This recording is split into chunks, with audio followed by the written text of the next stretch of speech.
नमस्कार विद्यार्थियों, मैं हूं ओम सुमन और आज आप देख रहे हैं 12th biology NCERT chapter first, जिसके 5 भाग अपन ने पहले पूरे कर लिए थे। अब इस वीडियो में हम नए जो पार्ट है यानी कि पार्ट नंबर 6 उसमें पढ़ेंगे और कुछ विशेष जो महत्वपूर्ण बातें हैं उसके बारे में आप लोगों से डिस्कस करेंगे। तो डियर स्टूडेंट, आपके सामने बोर्ड पे लिखा हुआ है बहुत सारी चीज़ें। तो आइए अपन शुरू करते हैं। और अगर आपको ये वीडियो पसंद आता है तो इसको लाइक और शेयर करें और अपने दोस्तों में भी इसको भेजें ताकि उनको भी एक बायोलॉजी से संबंधित जो जानकारी है वो फ्री में मिल सके। ठीक है, तो ये बिल्कुल निःशुल्क है, लगभग जुलाई तक ये सेशन चलेगा और आप लोगों को इस तरह से वीडियोस मिलते रहेंगे। तो वैसे बहुत अच्छी जानकारी इसमें दी गई है, आज आपको बहुत कुछ सीखने को मिलेगा। तो देखिए, तो सबसे पहले हम पहले वाला जो वीडियो अपन ने किया था, इससे पहले वाला पार्ट, उसके बारे में कुछ बात समझ लेते हैं। उससे पहले हमने पढ़ा था युग्मक, यानी कि हम लैंगिक जनन की अवस्थाओं के बारे में पढ़ रहे थे। तो सबसे पहले मुख्य घटना होती है लैंगिक जनन की, वो होती है निषेचन। तो निषेचन के पहले कौन कौन सी घटनाएं घटित होती है उन घटनाओं पे हम बात करें। उसके बाद निषेचन के बारे में बात करेंगे और निषेचन के बाद क्या होता है उन घटनाओं के बारे में भी हम बात करेंगे। तो ये 2-3 घटनाएं जो हैं अपन ने उसके बारे में बात भी की है। और अब जो हम बात करने वाले हैं वो कुछ विशेष घटनाएं हैं उनके बारे में, यानी कि जो निषेचन होगा, पोस्ट होगा, प्री होगा, उसके पहले जो भी बातें हैं वो हम कर लेते हैं। तो सबसे पहले हमने जीवों में लैंगिकता के बारे में देखा था कि जीवों में लैंगिकता आखिरकार कितने प्रकार की होती है। तो आप देखोगे कि जीवों में जो लैंगिकता है वो निम्न श्रेणी के पादप और उच्च श्रेणी के पादप और जंतुओं के आधार पर तय की जाती है। जो निम्न श्रेणी के पादप होते हैं उनको हमने 2 भागों में बांटा, समथैलेसी और विषमथैलेसी। ये मैंने पहले वाले वीडियो में भी आप लोगों को बताया। और उच्च श्रेणी के पादप और जंतुओं को हमने बांटा उभयलिंगाश्रयी और एकलिंगाश्रयी। तो समथैलेसी का मतलब क्या होता है हमने पहले वाले वीडियो में भी देख लिया था। समथैलेसी का मतलब ये होता है कि ऐसा पादप यानी ऐसा निम्न श्रेणी का पादप जिसमें जो जन्नांग होते हैं, नर जन्नांग और मादा जन्नांग, दोनों एक ही पादप पर हो।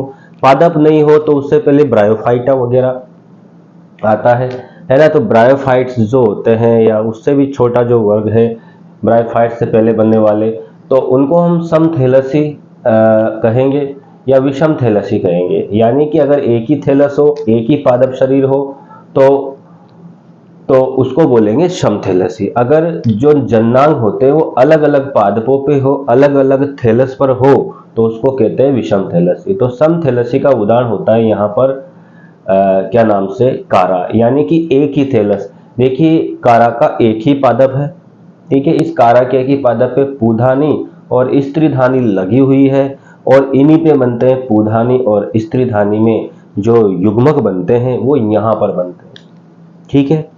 इसके बाद हमने उच्च श्रेणी के पादपों के बारे में बात करी।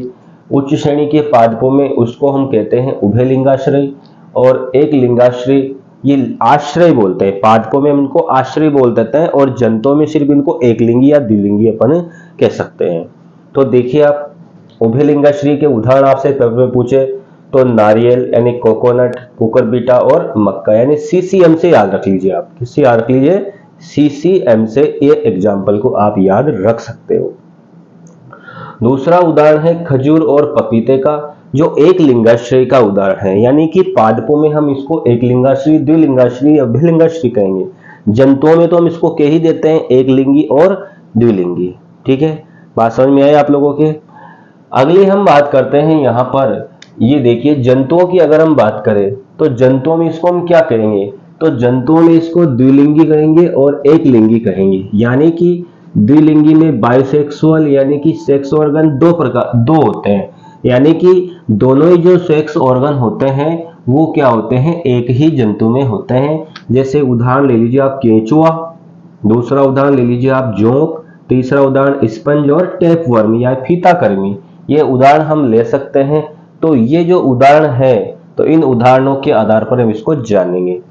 एक लिंगी के लिए तो हम जानते हैं, एक लिंगी का मतलब क्या होता है कि जब नर और मादा जन्नांग अलग अलग जंतुओं में हो तो उसको हम कहते हैं लैंगिक द्विरूपता। परिभाषा को समझना कि जब किसी जंतु में नर जन्नांग और मादा जन्नांग दोनों ही अलग अलग प्राणियों में हो तो इसको बोलते हैं लैंगिक द्विरूपता। अर्थात दो रूपों में लैंगिक अंग को पाया जाना।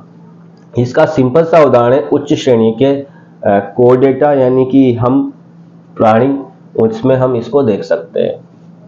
वापस इधर आ जाते हैं, कुछ उदाहरण दे रखे हैं कि यहाँ पर समथैलेसी का उदाहरण है यहाँ पर कारा, और विषम थैलेसी का उदाहरण यहाँ पर मार्केंशिया। ये मार्केंशिया ब्रायोफाइट्स वगैरह है। तो इनमें देखिए आप लोग यहाँ पर अलग अलग प्रकार, जो ब्लू कलर से मैंने बना रखा है, इस ब्लू कलर से बना रखा है, उसमें आप देखोगे तो यहाँ पर ये देखो, ये स्त्रीधानीधर है। क्या ये यहाँ पर स्त्रीधानीधर है और इधर ये पुधानीधर है। यानी कि स्त्रीधानीधर में स्त्री अणु यानी बीजाणु, अंडाणु वगैरह बनेंगे, और पुधानीधर में यहाँ पर पुंमाणु बनेंगे। तो ये होते हैं अलग अलग विषम थैलस पर, यानी कि अलग अलग थैलस पर होते हैं। थैलस किसको कहते हैं फिर से बता देता हूँ। थैलस उसको कहते हैं जिसको हम नर, यानी कि यहाँ पर ऐसा पादप यानी कोशिकाओं का ऐसा समूह, पादपों के लिए बोल रहा हूं मैं, तो जिनमें क्या होता है कि ना तो जड़ समझ में आती है, ना पत्ती ना तना, यानी पादप शरीर जड़, तना और पत्ती में विभेदित नहीं होता है। इसको हम बोलते हैं विषम थैलसी, सॉरी थैलस कहेंगे, है ना। इसके बाद हम इधर पुष्प की बात कर लेते हैं, एंजियोस्पर्म में आ जाते हैं। तो एंजियोस्पर्म में देखो आप लोग, यहाँ पर पुंकेसर और यहाँ पर स्त्री केसर दोनों भाग होते हैं। तो पुंकेसरी पुष्प की परिभाषा आपके सामने आती है, किसको कहते हैं। पुंकेसरी पुष्प होता है मक्का, और स्त्री केसरी पुष्प होता है मक्का का भुट्टा। यानी मक्का की जो ऊपर वो आता है ना, जिसको आप बोलते हो ऊपर ऊपर आता है, जिसको मंजरी कुछ ऐसे कहा जाता है, तो वो जो होता है वो तो होता है मक्का का जो पुष्प सबसे ऊपर आता है, वो नर पुष्प होता है भाई। और जो नीचे आता है मुछे, जिसको आप बोलते हो निकली रहती है लंबी लंबी सी, वो यहाँ पर बिल्कुल स्त्री केसर होता है, अंडक होते हैं, वो निकले रहते हैं। ठीक है, बात समझ में आ रही है। चलो इसके बाद इधर आ जाते हैं हम। अगर हम शैवालों की बात करें, शैवालों में क्या करेंगे शैवालों में द्विलिंगी स्थिति को क्या कहा जाता है। तो शैवालों में द्विलिंगी स्थिति को समथैलेसी, और पादपों में कहा जाता है उभयलिंगाश्रय। ठीक है,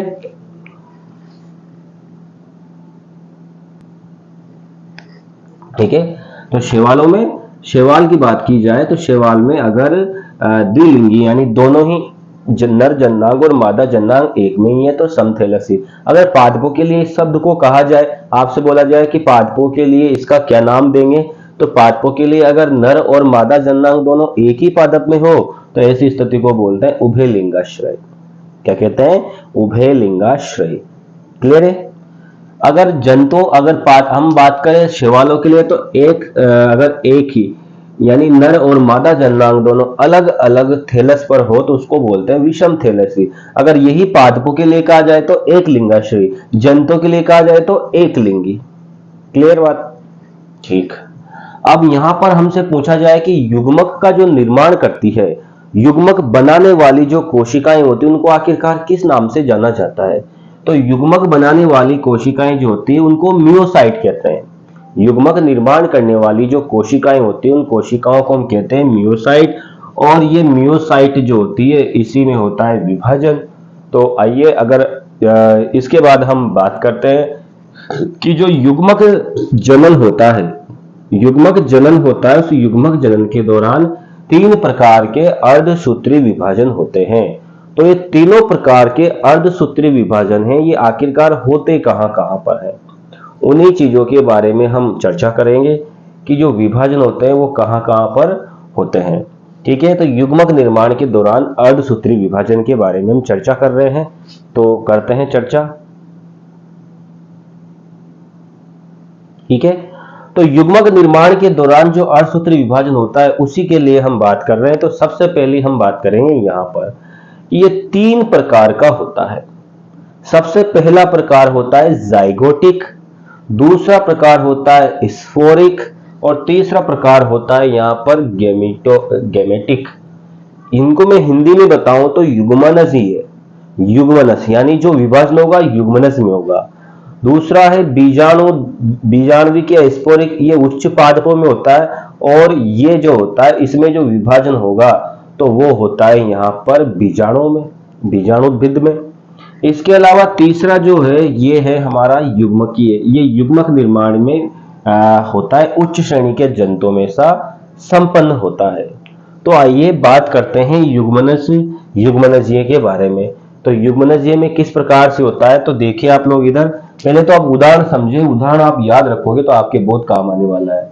तो उदाहरण याद किया अपन ने कि युग्मनजीय जाइगोटिक अर्धसूत्री विभाजन, यानी कि पादप काय अगुणित होता है। ऐसी स्थिति में जो पादप शरीर होता है वो कैसा होता है, अगुणित होता है। ठीक है, पादप शरीर कैसा होता है, अगुणित होता है। इसका उदाहरण है मोनेरा, शैवाल, ब्रायोफाइटा। इनमें युग्मनजीय यानी कि युग्मनज जो बनता है उस युग्मनज में ही क्या होता है, अर्धसूत्री विभाजन होता है। यहां पर बात करें तो यहां पर अर्धसूत्री विभाजन कहां होता है, तो यहां पर भी हम बात करेंगे कि अगर पादप काय अगुणित है, हैप्लॉइड है, पादप की सभी पादप शरीर जो है वो अगुणित है, अर्थात उसमें गुणसूत्रों का केवल एक ही सेट है, तो वहां पर युग्मक निर्माण में कौन सा विभाजन होगा, तो आप देखोगे कि जो मुख्य पादप शरीर अगुणित होता है, अगर उसे युग्मक बनाने हैं तो मैं थोड़ा इधर करके बताता हूं आप लोगों को। ये जो डायग्राम है इसको मिटा देता हूं, उसके बाद में आपको बताता हूं। तो देखिए कि मान लीजिए जो मुख्य पादप शरीर है, यहां पर मैं फर्स्ट वाली स्टेप को ले रहा हूं, यहां पर फर्स्ट वाले में हम देखते हैं कि जो मुख्य पादप काय है, मुख्य पादप काय, वो मुख्य पादप काय है हमारे पास अगुणित। कैसा है, अगुणित, यानी कि ये सिंगल है। कैसा है, सिंगल। तो इस स्थिति में क्या घटना घटित होती है, इस स्थिति में क्या होता है, इस स्थिति में होगा मुख्य पादप शरीर हमारा अगुणित है। ठीक है, मुख्य पादप शरीर कैसा है, अगुणित है।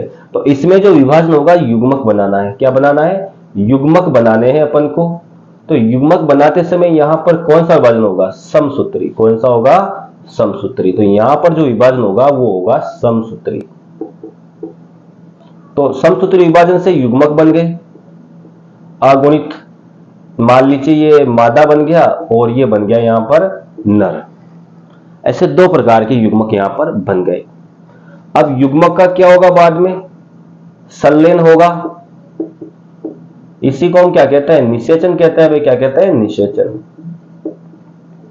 जब यहां पर निषेचन होगा तो उसके बाद यहां पर क्या बनेगा भाई, अगली संरचना बनेगी युग्मनज, यानी कि क्या बनेगा, जाइगोट बनेगा। इसको हम जाइगोट भी कह देते हैं। तो इस दौरान यहां पर जाइगोट बनेगा। क्लियर। जाइगोट बनने के बाद अब इस जाइगोट में कौन सा विभाजन होगा, अब हमें पादप शरीर बनाना है, तो ये जो जाइगोट है इस जाइगोट में होगा अर्धसूत्री विभाजन। अर्धसूत्री विभाजन। जब इसमें अर्धसूत्री विभाजन होगा तो युग्मनज से पादप बनेगा। क्या बनेगा, युग्मनज से क्या बनेगा, पादप बनेगा, पादप शरीर बनेगा, और ये होगी वापस से। तो ये साइकिल चलता है एक प्रकार से। इसको बोलते हैं अपन यहां पर युग्मनजीय विभाजन।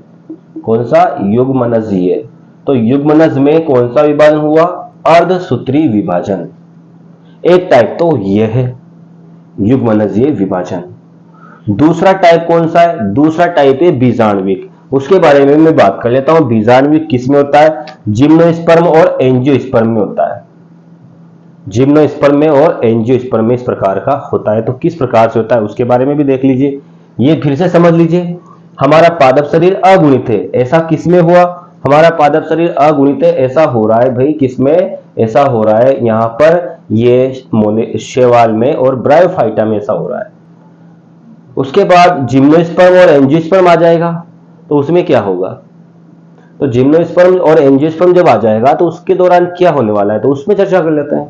तो देखिए, तो इसको मिटा देता हूं मैं पहले। यानी ये पहला साइकिल है, यानी कि हमारा पादप शरीर अगुणित है तो युग्मक बनाते समय समसूत्री विभाजन होगा। लेकिन जब युग्मनज बनेगा तो युग्मनज में विभाजन होगा अर्धसूत्री। इसीलिए बोला है 3 प्रकार से अर्धसूत्री विभाजन होते हैं। पहला टाइप यह था। दूसरे टाइप पे चर्चा कर लेते हैं। दूसरा टाइप कौन सा है, चलो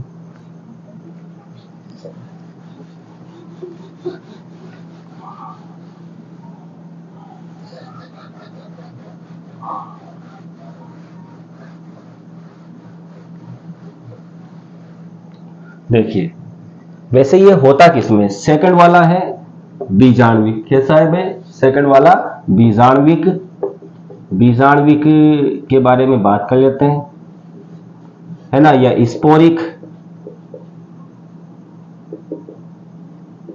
है ना, स्पोरिक, इस पे चर्चा कर लेते हैं, बीजाणविक या स्पोरिक थोड़ा सा, है ना। तो देखिए, तो इसमें मुख्य पादप शरीर कैसा होता है, मुख्य पादप शरीर, तो मुख्य पादप शरीर होता है 2n, अर्थात मेरे बच्चों द्विगुणित होता है। कैसा होता है, द्विगुणित। मुख्य पादप शरीर कैसा है, द्विगुणित है। क्लियर बात, मुख्य पादप शरीर कैसा है, द्विगुणित है। तो क्या होगा, द्विगुणित है तो अब जैसे मान लो ये फ्लावर है, ये फ्लावर है, इसमें बीच में अंडक होता है यहां पर, और यहां पर होते हैं पुंकेसर, और यहां पे संरचना होती है परागकोश। परागकोश ये संरचना होती है। इधर इधर क्या होता है, ये यहां पर होती है अंडक। दोनों में 2 प्रकार की कोशिकाएं होती है, एमएमसी और एमएमसी। दोनों में अलग अलग प्रकार की कोशिकाएं होती है। उन कोशिकाओं के बारे में बात करते हैं, ठीक है। तो यहां पर जो कोशिकाएं हैं वो कौन कौन सी, उन पर चर्चा करते हैं। तो परागकोश के अंदर क्या होगा, परागकोश के अंदर बनता है भाई यहां पर परागकण, परागकण, और यहां पर होता है बीजांड। अंडक में क्या होता है, बीजांड होता है, और बीजांड के अंदर जो माइक्रोस्पोर मदर सेल है, सॉरी मेगास्पोर मदर सेल, ये क्या करती है, गुरु बीजाणु का निर्माण करती है। तो यहां पर निर्माण किसका हुआ, गुरु बीजाणु का। बात को समझना, यहां पर गुरु बीजाणु का निर्माण हो गया इसके अंदर, अंडक के अंदर, ठीक है। और अंडक के अंदर जो बीजांड है, उस बीजांड में गुरु बीजाणु का निर्माण हो गया। यही परागकण है, इस परागकण के यहां पर किसका निर्माण हो गया, लघु बीजाणु का निर्माण हो गया। ये इसी को लघु बीजाणु बोल देता है, लघु बीजाणु। अब ये जो है ये होते हैं अगुणित, और बीजांड के अंदर जो भ्रूण कोश बनेगा, यानी कि जो मुख्य पादप शरीर होता है, उस मुख्य पादप शरीर के द्वारा अर्धसूत्री विभाजन किया जाता है, अर्धसूत्री विभाजन। अब बात को समझना कि यहां पर हो रहा है अर्धसूत्री विभाजन। तो मुख्य पादप शरीर में माइक्रोस्पोर मदर यानी एमएमसी होती है, यानी कि यहां पर परागकोश होता है, यहां पर बीजांड होता है, उसके अंदर गुरु बीजाणु और इसके अंदर लघु बीजाणु, दोनों बनते हैं। तो उस दौरान यहां पर अर्धसूत्री विभाजन होता है और युग्मक बनते हैं। क्या बनते हैं, युग्मक। यानी 2n कोशिका से जब युग्मक बनेंगे तो युग्मक 2 प्रकार से बनेगा, एक तो बनता है लघु बीजाणु और एक बनता है प्लस यहां पर गुरु बीजाणु। 2 प्रकार के युग्मक बनते हैं। ये युग्मक हमेशा अगुणित होता है। हमने पहली शर्त रखी थी कि जो युग्मक बनेगा वो कैसा होगा, वो होगा हमेशा अगुणित, ठीक है। लेकिन यहाँ पादप शरीर द्विगुणित है, इसलिए हम बनाना चाह रहे थे युग्मन या युग्मक को। तो युग्मक तो अगुणित बनाना ही है, तो हमें यहाँ कौन सा विभाजन करना पड़ेगा, अर्धसूत्री विभाजन करना पड़ेगा, तब जाके हमें यहाँ पर, अगर इसको हम बोले लघु बीजाणु से, तो नर युग्मकोद्भिद और मादा युग्मकोद्भिद ऐसे कहेंगे इनको। फिर इन दोनों में क्या होगा, वापस संलयन होगा। संलयन होने से वापस क्या बनेगा, युग्मनज बनेगा। क्या बनेगा, युग्मनज बनेगा। अब युग्मनज बनेगा तो युग्मनज में कौन सा विभाजन होगा, तो युग्मनज में कौन सा विभाजन होगा, देख लीजिए आप लोग। युग्मनज जो होगा, अब युग्मनज तो हो गया है वापस 2n, अर्थात युग्मनज हो गया द्विगुणित, क्योंकि ये भी अगुणित ये भी अगुणित। तो यहां पर इस प्रकार से निषेचन की घटना के बाद युग्मनज बना है, तो इस युग्मनज में होगा समसूत्री विभाजन। क्योंकि हमें पादप शरीर कैसा बनाना है, 2n पादप शरीर बनाना है। कैसा शरीर बनाना है, 2n पादप शरीर बनाना है। तो इस दौरान क्या होगा, यहां पर तो अगर हम कह सकते हैं कि जिम्नोस्पर्म और एंजियोस्पर्म, जिम्नोस्पर्म और एंजियोस्पर्म में इस प्रकार की चीजें होती है। तो आइए एक और प्रकार और है इसका, जो युग्मकीय है। कैसा है? युग्मकीय। थर्ड वाला जो है वो थर्ड वाला युग्मकीय, थर्ड वाला को बोलते हैं अपन युग्मकीय या गेमेटिक। गेमेटिक तो इसमें क्या होता है? इसमें मनुष्य ले लीजिए, और भी ले सकते हैं अपन इसमें हम मनुष्य वगैरह को ले सकते हैं। तो देखिए आप लोग, यहाँ पर मान लीजिए हमारा शरीर, तो हमारे शरीर में दो प्रकार के अंग होते हैं। एक तो होता है वृषण और एक होता है अंडाशय। सब जानते हैं वृषण और अंडाशय। वृषण अंडाशय में क्या कोशिकाएं होती है, जिनको हम कहते हैं यहाँ पर जैसे अंडाशय होता है, उस अंडाशय में भी कोशिकाएं होती है। शुक्राणु पूर्वी कोशिकाएं, अंडाणु मात्र कोशिकाएं, अंडमात्र कोशिकाएं, या है ना। तो यहाँ पर भी क्या होगा? यहाँ पर भी जो कोशिकाएं 2n होती है, और 2n कोशिकाओं से फिर यहाँ पर अगुणित युग्मक बनते हैं। और युग्मक जो होता है यहाँ पर होता है शुक्राणु, और यहाँ पर होता है अंडाणु। क्या होता है? अंडाणु। तो यहाँ पर अंडाणु बोल दो या अंड बोल दो, आप इसको क्या बोल दो? अंड। ये दोनों चीजें यहाँ पर बनती है, तो दोनों ही क्या होती है? अगुणित होती है। ये जंतुओं की बात कर रहा हूं मैं, युग्मक की। तो युग्मक बनते समय यहाँ पर जो विभाजन होगा वो कौन सा होगा? अर्धसूत्री। तो युग्मक निर्माण के समय यहाँ पर अर्धसूत्री विभाजन हुआ, वही वाली बात आ गई। अब दोनों का संलयन होगा और क्या बन जाएगा? वापस युग्मनस बन जाएगा। युग्मनस वापस 2n हो जाएगा। पादप शरीर तो वापस वही बनाना ना, यानी ये बने किस पे हैं? ये बने हैं शरीर पर। शरीर कैसा है? द्विगुणित है। शरीर कैसा है? द्विगुणित है, 2n है। तो वापस 2n शरीर तो अपन को बनाना पड़ेगा। तो यहाँ पर 2n शरीर बनेगा, यानी युग्मनस जो है उस युग्मनस से शरीर बनाने के लिए यहाँ पर होगा समसूत्री विभाजन। समसूत्री विभाजन, और समसूत्री विभाजन के बाद यहाँ पर बनेगा जंतु शरीर। क्या बनेगा? जंतु शरीर।